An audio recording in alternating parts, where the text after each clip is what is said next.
Breaking news చూస్తున్నాం. ఇండియాకి Britain big shock ఇచ్చింది. వీసా నిబంధనలు కఠినతరం చేస్తూ బ్రిటన్ నిర్ణయం తీసుకుంది.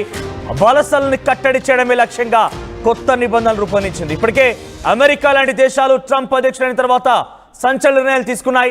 ఏకంగా H1B వీసాలు కానివ్వండి, వర్క్ వీసా కానివ్వండి, ఎటు చూసినా ఇక మరీ ముఖ్యంగా అయితే అక్కడ బర్త్ విషయంలో కూడా ఎవరైతే అక్కడే జన్మిస్తారో వారికి అక్కడ రావాల్సినటువంటి జనరల్ పర్మనెంట్ రెసిడెన్సీ అనేది దాన్ని క్యాన్సిల్ చేస్తుందని తీసుకున్నారు. సో ఇటువంటి సంచలన నిర్ణయాలకి ఆయన తెరలేపారు. సో దాని తర్వాత అదే కోవలోకి మరొక దేశం కూడా ఎంట్రీ ఇచ్చింది, బ్రిటన్ కూడా ఇటువంటి నిర్ణయం తీసుకుంది. వలసల్ని కట్టడి చేయడమే లక్ష్యంగా కొత్త నిబంధనలు రూపొందించింది. అధికారికంగా బ్రిటన్ ప్రధాని కీర్ స్టార్మర్ ఈ విషయాన్ని ప్రకటించారు. బ్రిటన్ పౌరసత్వం కోసం 5 ఏళ్ల నుంచి 10 ఏళ్ల వరకు సమయాన్ని పెంచడంతో పాటుగా పని, చదువు, కుటుంబం సహా అనేక అంశాలను కూడా కఠినతరం చేస్తామని చెప్పి ఆయన చెప్పుకొచ్చారు. డిపెండెంట్లకి కూడా ఇంగ్లీష్ రావాలి అనే నిబంధనని ఆయన దాంట్లో మెన్షన్ చేసే అవకాశం కనబడుతోంది. కొత్త నిబంధనలతో భారతీయులకి తీవ్ర నష్టం వాటిల్లే అవకాశం ఉంది. అత్యధికంగా వర్క్ వీసాలు పొందుతున్న వారిలో ఇండియన్సే ఎక్కువగా ఉన్నారు. బ్రిటన్కి వెళ్ళేవారు కూడా. ఈ నేపథ్యంలోనే 2024 నాటికి జూన్ నాటికి సుమారుగా 1,16,000 మంది వర్క్ వీసాలతో బ్రిటన్కి వెళ్ళారు. వారందరికీ ఇప్పుడు ఒక బిగ్ షాక్ తగలబోతోంది. ఎటు చూసినా కూడా భారతీయులే అత్యధికంగా నష్టపోయేవారు కనిపిస్తున్నారు. సో ప్రస్తుతం వీసా వలస చట్టాల్లో కఠినమైన మార్పులు తీసుకొస్తూ బ్రిటన్ నిర్ణయం తీసుకున్నారు. సో ఈ నేపథ్యంలోనే ఈ విషయాన్ని కీర్ స్టార్మర్ కొత్త విధానాన్ని సోమవారం మీడియాకి వెల్లడించారు. ఆయన రాబోయే 5 ఏళ్లలో వలస గణాంకాలని గణనీయంగా తగ్గించే విషయంలో, అంటే వలసకు వచ్చేటువంటి వారిని వాళ్ళ సంఖ్యను తగ్గించడంలో ధ్యేయంగా ఆయన విషయంలో కనిపిస్తోంది. బ్రిటన్ పౌరసత్వం తీసుకోవాలనుకున్న వారందరూ కూడా సుమారుగా 10 ఏళ్లు వెయిట్ చేయాల్సిందే. ఇక పని, కుటుంబం, చదువు ఇలా ఏ రకంగా వచ్చినా కూడా వారందరి విషయంలో డిపెండెంట్ కనుక ఉంటే ఇమిగ్రేషన్ వ్యవస్థలోనే ప్రతి అంశాన్ని కఠినతరం చేస్తామని చెప్తున్నారు.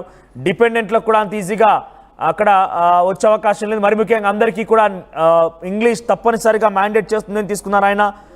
ఇక భారత్ సహా విదేశీ విద్యార్థులకి డిగ్రీ పూర్తి చేశాక పని వీసా క్రింద బ్రిటన్లో ఉండే వ్యవధి 24 నెలల నుంచి 18 నెలలకు తగ్గుతుందని చెప్పారు ఆయన. శ్వేతపత్రం సంస్కరణ పూర్తి ప్యాకేజీని బ్రిటన్ హోంమంత్రి ప్రవేశపెడతారని కూడా తెలియజేశారు. మరి ముఖ్యంగా ఒకసారి మనం యాజ్ పర్ వీసాలకు సంబంధించి బ్రిటన్కి వెళ్ళే వారి సంఖ్య కనుక చూస్తే సుమారుగా 2024లో బ్రిటన్ విదేశీయులకి 2,10,098 వర్క్ వీసాలు ఇచ్చింది. దాంట్లో 2023లో పోల్చుకుంటే 37% తగ్గుముఖం పట్టింది. అయితే ఈ వర్క్ వీసాలని పొందిన వారిలో కేవలం భారతీయులే ముందున్నారు. 2024 జూన్తో ముగిసేసరికి భారతీయులు సుమారుగా 1,16,000 మంది ఆ వర్క్ వీసాల ద్వారా బ్రిటన్కి వెళ్ళిపోయారు. అది గతంలో కన్నా పోలిస్తే తగ్గుముఖం పట్టింది. ఇప్పుడు ఈ నిర్ణయంతో మరింతగా తగ్గే అవకాశం ఉంది. దీనికి సంబంధించి మరిన్ని అప్డేట్స్ మా ప్రతినిధి సచిన్ అందించే ముందు ఒకసారి బ్రిటన్ PM అక్కడి ప్రెసిడెంట్ కీర్ స్టార్మర్ ఏం మాట్లాడారో చూద్దాం. So as this white paper sets out, every area of the immigration system, work, family and study, will be tightened up so we have more control. Skill requirements raised to degree level. English language requirements across all routes, including for dependents. The time it takes to acquire settled status extended from 5 years to 10. And enforcement tougher than ever, because fair rules must be followed. Now, make no mistake, this plan means migration will fall. That's a promise. But I want to be very clear on this. If we do need to take further steps, if we do need to do more to release pressure on housing and our public services, then mark my words, we will. So as this white paper...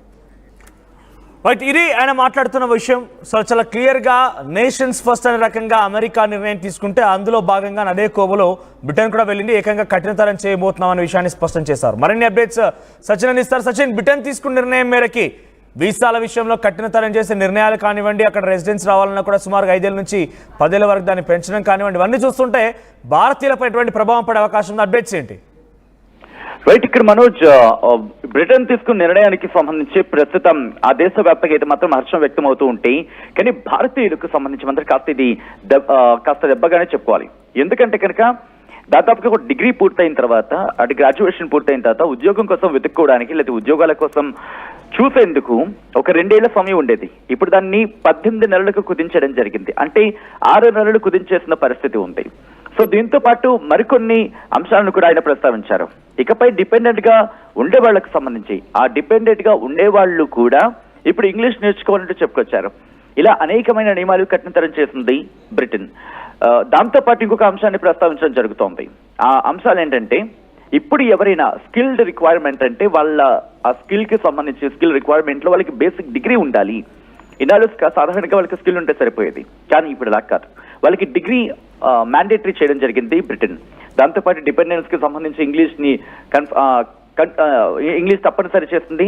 దాంతో పాటు ఇప్పుడు settle status గురించి మాట్లాడుకున్నప్పుడు ఆ settle status ని 5 ఏళ్ల నుంచి 10 ఏళ్లు చేస్తుంది. అంటే ఇటు యూకేలో 5 ఏళ్లు ఉంటే సరిపోయేది, ఇప్పుడు అది కాదు, ఏకంగా 10 ఏళ్లు ఉండాలంటూ కూడా బ్రిటన్ ప్రధాని కేర్ స్టార్మర్ చెప్పుకొచ్చారు.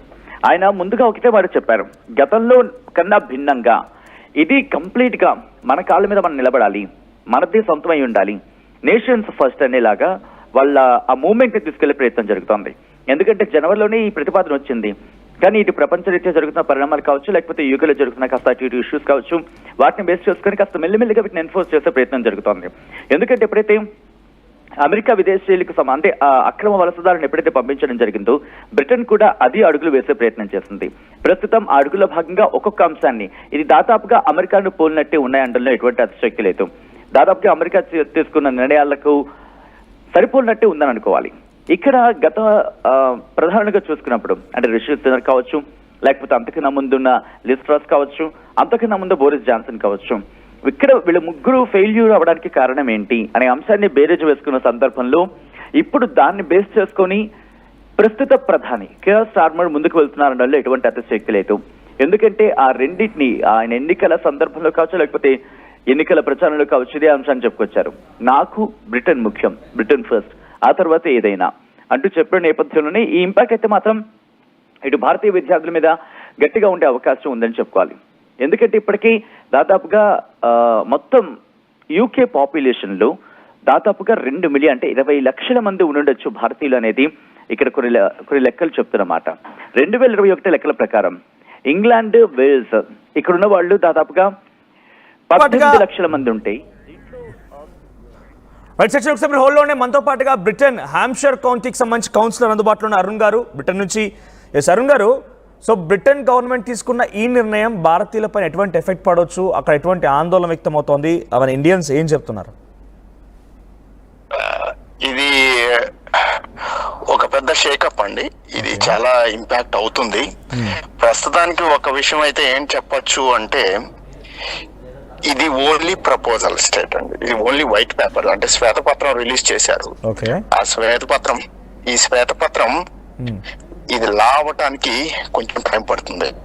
కానీ బ్రిటిష్ పార్లమెంట్ లో దీనికి ప్రస్తుతానికి ఏదన్నా 1-2 వృత్తుల వాళ్ళు, ఇది నర్సింగ్ వాళ్ళు, వీళ్ళు కొంచెం ఇబ్బంది పడుతున్నాము అని చెప్పేసి కన్సర్న్స్ రైజ్ చేశారు. కానీ ఈ బిల్లు ఆమోదపడటానికి, ఇది బిల్లు వాస్తవ రూపంలో దాడిస్తే ఇది ఆమోదపడడానికి మాత్రం ఎటువంటి అభ్యంతరం ఉండదని నేను భావిస్తున్నానండి.